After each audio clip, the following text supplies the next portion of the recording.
Este es el primero de una serie de 3 videos que están orientados fundamentalmente a desarrollar un esquema básico de elaboración de proyectos.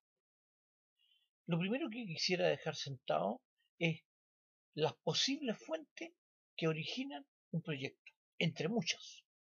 Solamente voy a referirme a 3 que me da la impresión que son las más corrientes.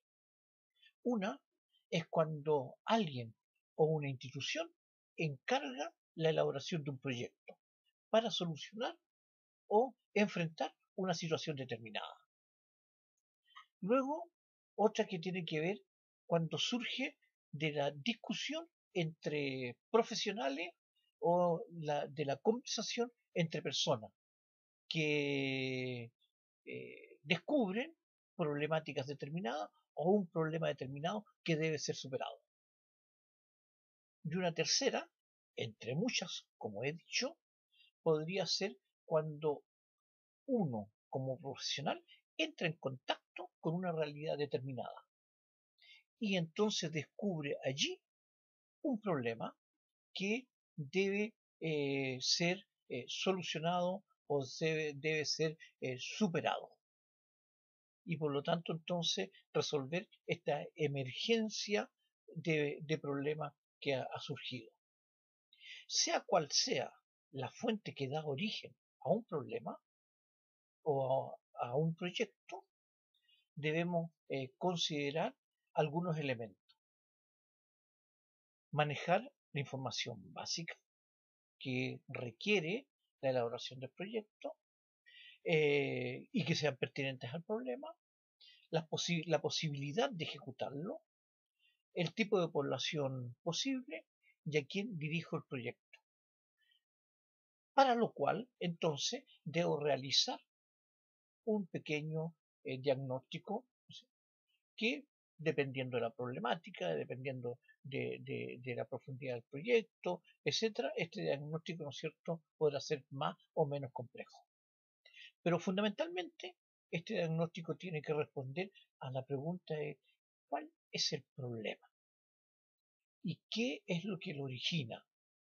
¿Cuál es su entorno? ¿Cuáles son la información que podemos contar?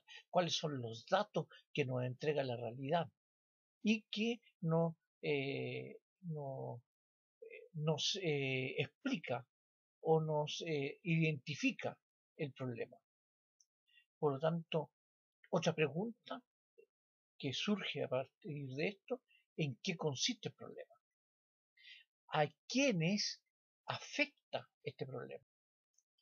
Otra pregunta tiene relación con cuáles son las personas o los grupos que están afectados y hacia los cuales vamos a dirigir el proyecto y cuya problemática debemos solucionar o superar.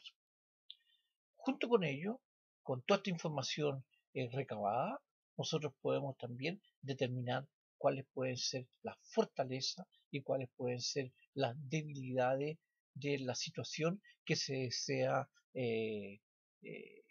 arreglar o superar.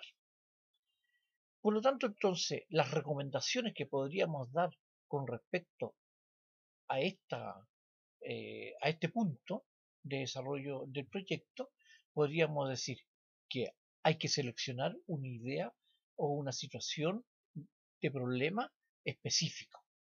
Una segunda situación es seleccionar una idea o una situación problemática que se pueda manejar con los conocimientos que se tienen en este momento o en el momento de ejecución. Y también, ¿no es cierto?, las capacidades, o sea, conocimiento y capacidades para elaborar y para desarrollar y evaluar el proyecto. Y por último, tener presente el componente, ¿no es cierto?, informático como una estrategia para resolver problemas.